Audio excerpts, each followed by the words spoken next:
తీర్పు మీద మనం చర్చించబోతున్నాం. ఈ చర్చలో మనతో తెలుగుదేశం పార్టీ నాయకులు మాజీ మంత్రి డొక్కా మాణిక్య ప్రసాద్ గారు ఉన్నారు. అలాగే లోక్సత్తా ఆంధ్రప్రదేశ్ అధ్యక్షులు భీశెట్టి బాబ్జీ గారు ఉన్నారు. అలాగే ప్రముఖ సెఫాలజిస్ట్ రవికుమార్ కూడా మనతో జాయిన్ అవుతారు. ముందుగా వరప్రసాద్ గారు నమస్కారం. బాబ్జీ గారు నమస్కారం. నమస్తే అండి. నమస్తే.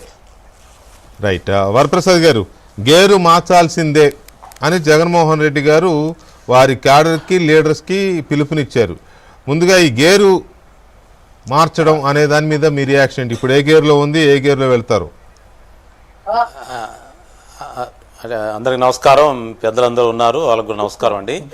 ఈరోజు జగన్ రెడ్డి గారు వాళ్ళ పార్టీ నాయకుల సమావేశంలో చాలా అంటే వాళ్ళని నమ్మించడానికి, వాళ్ళ కాన్ఫిడెన్స్ ఇవ్వటానికి, వాళ్ళని రేపు ఎలక్షన్ వదిలేస్తారేమో, లోకల్ బాడీస్ ఎలక్షన్ వదిలేస్తారేమో అనే భయం చొప్పున వాళ్ళని ఎంకరేజ్ చేయడానికి చాలా తీవ్ర ప్రయత్నం చేశారు.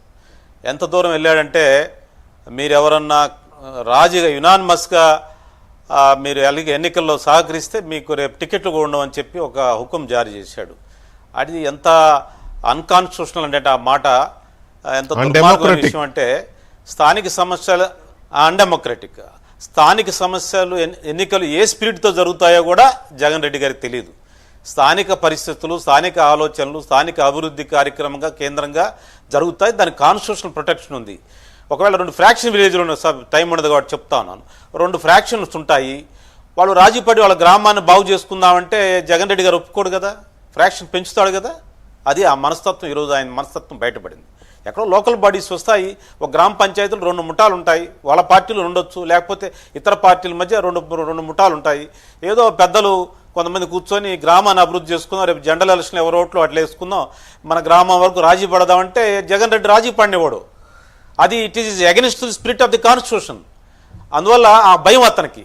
ఎక్కడ అభివృద్ధి కార్యక్రమాల కోసం లోకల్ బాడీస్లో జనరల్గా జరుగుతూ ఉంటాయి, దాన్ని అతను ఆ స్పిరిట్ వ్యతిరేకంగా ఈరోజు మాట్లాడుతూ రేపు ఎమ్మెల్యే టికెట్లు లింక్ చేశాడు. ఎమ్మెల్యే టికెట్ రాజకీయ పార్టీల రాజకీయ ఆలోచనలు, ఆ సిద్ధాంతాలు, వాళ్ళ యొక్క మేనిఫెస్టోలు వాటి మీద జరుగుతూ ఉంటాయి. This is based on local governance, local system, ఆ గ్రామాభివృద్ధి, పంచాయతీలు, దీనికి ఉండే స్పిరిచువల్, దీనికి ఉండే ఆలోచనలు వేరు. This is also constitution protection, but దీనికి ఉండే స్పిరిట్ వేరు. ఆ డిస్టింక్షన్ తెలియక అతను అతను ఎంత దుర్మార్గంగా మాట్లాడంటే, అన్డెమోక్రటిక్గా మాట్లాడంటే, మరి ఒకసారి ఆయన రివ్యూ చేసుకోమని. ఎవరెక్కిస్తే ఎవరు బ్రీఫ్ చేస్తే అట్లా మాట్లాడి నాకు అర్థం కావట్లేదు. అది చాలా అన్వైజ్, అన్వాంటెడ్. జగన్ రెడ్డి గారు దాన్ని సమీక్షించుకోవాలి. స్థానిక పరిస్థితుల్లో రాజీ పడతారు, లేకపోతే వాళ్ళ ఊరిని గ్రామం చేసుకుంటారు. 2 కులాల మధ్య ఫ్రాక్షన్, 2 గ్రామాల మధ్య క్రాప్షన్స్ ఉంటాయి, అవి రాజీ పడుతూ ఉంటారు. దానికే రాజకీయాలు చూడాల్సిన పని లేదు. రేపు ఎన్నికల్లో వాళ్ళ ఓట్లు వాళ్ళు ఎవరి పార్టీకి వాళ్ళు వేసుకుంటారు. కనుక నేను అనేది ఏంటంటే, జగన్ రెడ్డి వాళ్ళని ఎంకరేజ్ చేయాలి, వాళ్ళు నిరుత్సాహపడతారేమో, ఎక్కడ ఎన్నికలు చేయరేమో అనే భయంతో వాళ్ళకు ఒక వార్నింగ్ ఇచ్చినట్టుగా ఉంది. This is very unfortunate. Jagan Reddy గారి మనస్తత్వం తెలియజేస్తా ఉంది ఇదని చెప్పి నేను బాబ్జీ గారు, జగన్మోహన్ రెడ్డి గారు ఈ రాబోతున్న స్థానిక ఎన్నికలను చూసి ఏమైనా కలవరపడుతున్నట్టు అనిపిస్తుందా? ఆయన కామెంట్స్ చూస్తుంటే ఏమైనా అనిపిస్తుందా అలాగా?